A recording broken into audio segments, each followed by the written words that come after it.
So recently I found out my 15-year-old son, Jacob, pulled an incredibly cruel prank on one of the girls I'll call Ashley, that's in his friend group. I know this girl, she's been to our house and even attended Jacob's birthday party a month ago. She seemed incredibly sweet if not a bit shy. So when my oldest son, Mark, he's 17, came to me and told me Jacob had asked Ashley out on a date as a prank, I was stunned.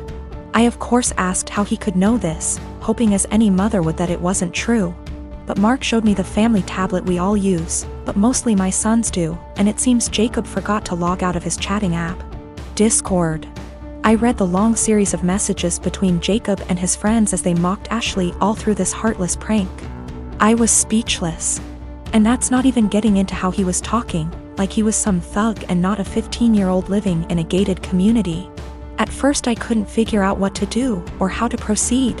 I'll admit that I never once imagined either of my boys would be the type of person to do something like that.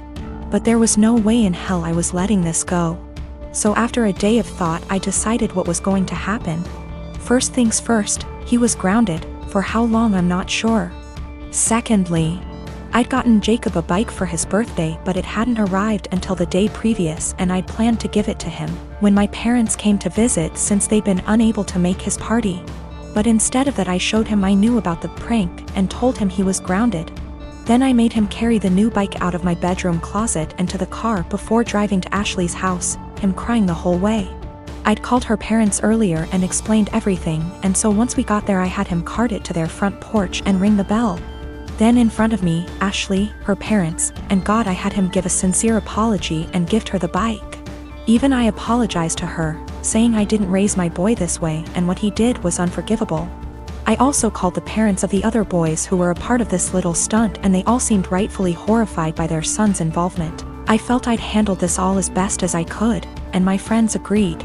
Though once my parents found out that I'd made Jacob give his birthday gift away, they said what I did went too far. I still feel like what I did was right, but having my parents more or less dogpile on me like this actually made me wonder if how I handled it was too extreme. Background: my grandparents have always been a big part of my life, as have the rest of my family. They had 5 children, including my father, and 13 grandchildren, 6 great-grandchildren. My grandparents are quite rich. They had 3 businesses until last year when my grandfather died. I am the child of my grandchildren and have always been very close to them. My grandma used to babysit me until I could go to kindergarten. I wrap Christmas presents for her every year. I decorate their house, and I worked at their bar on Fridays in college, no pay, as they are too old to do these things themselves. All this was offered to my cousins, but they never helped. My grandparents ran a show horse farm for over 40 years. It was what my father took with him and I quickly began to love. I used to go every weekend with my grandma up until high school when I started studying. Even though I don't ride horses anymore, my dad and I go to clean the stalls and look after the horses every week when my grandparents are away on trips. Usually once every 2 months. My grandparents were a huge part of my life. Problem: my grandmother died 4 weeks ago. It was devastating. My grandmother left my aunts, uncles, and dad about $85,000 each. Money for which she and my grandfather worked very, very hard. It was expected. What was not expected was that they would leave me just over $45,000 along with some other valuables. I was honestly shocked. All my cousins received about $2,000 each and a few trinkets. Obviously you can see where it was going. My aunts and uncles were at the reading when I was told, so they told their children. Everyone except the parents is furious. My cousins, who are already adults, demand that I divide them equally. I don't feel like I should. I was very close to my grandparents and did a lot for them, but it's hard. My family is very tight-knit and we have holidays / monthly parties / dinners / etc. together, every year. I never expected money to tear us apart. This money can change a lot for me. I could pay off my $10,000 student loan and put the rest into my upcoming wedding / future kids / savings account. A small part of me wants to share it equally, just to have everyone together. But there was a reason they left this to me. They didn't do it to hurt anyone. I was the only one who visited them and helped them, none of them took the time to see them, except for family gatherings. But no one understands this except my parents. It seems to me that I alone destroy the family. My aunts and uncles won't talk to my father until I split the money, and my cousins won't talk to me. I only have a student loan and a car payment, so I don't have much debt, but it could give me a comfortable future. They all keep throwing in my face that they have families, house payments, college to pay for, etc. They keep saying I've been planning this for a long time, but I really didn't. I loved my grandparents.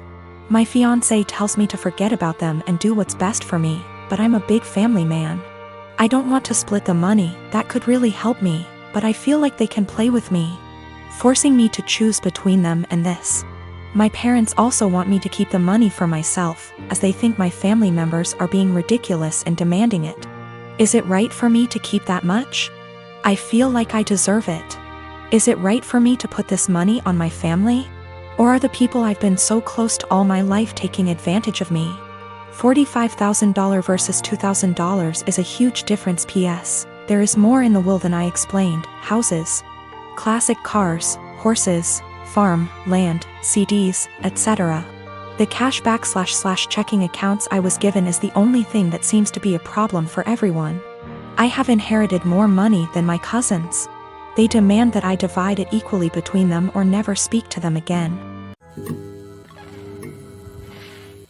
My husband just got promoted to shift manager 3 weeks ago. This meant that his 10 a.m. to 6 p.m. shift has now been switched 4 a.m. to noon. He isn't a morning person at all, so most mornings he will start huffing and puffing as soon as his alarm goes off, and he will instantly turn on our light and very loudly start looking for his work clothes. Have asked him several times to put clothes out the night before and he has yet to do so. I have also asked him to not turn the light on or be super loud. After all, when I worked at 5 a.m. I made sure to be respectful of him sleeping. So yesterday morning when he got up at 3 a.m. and flipped on the light, I grabbed my stuff and went to the guest room. He came in and asked what I was doing. I told him that since he didn't respect me sleeping at all, that I would be staying in the guest room from now on. He made a comment about the light will only be on for 5 freaking minutes. Which is not true. He turns the light on, finds himself clothes and then goes to take a shower without turning the light off. If I turn the light off, he will come back into the room after the shower and turn it on again to grab his socks and put on his shoes. Which also pisses me off because shoes stay in the kitchen by the door and there's no reason he can't put them on at the table. Anyways, instead of understanding, he just got angry. Mainly because he is not a morning person and he doesn't like dealing with anything in the AM. So, while he was at work yesterday, I moved all my stuff into the guest room. Last night he practically begged me to sleep in the bedroom and promised to let me sleep. Well, this morning he flips on the light again, so I sit up and I'm like, are you kidding me right now? And he says, I'm being quiet. As if that was the only issue. So I went into the guest room and locked the door. I told him I was staying in here from now on despite his efforts to sway me. He thinks I'm overreacting. I work 4 p.m. to midnight. And cute little tidbit, I'm the breadwinner. I make nearly $5 more on my hourly wage.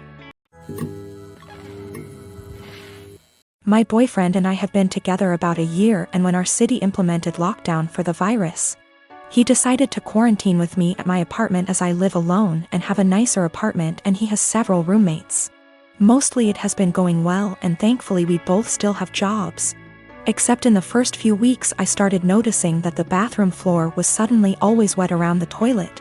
The sink is across the room from the toilet, so it's unlikely to be from the sink. At first I thought it might be water, but soon realized that it was definitely pee.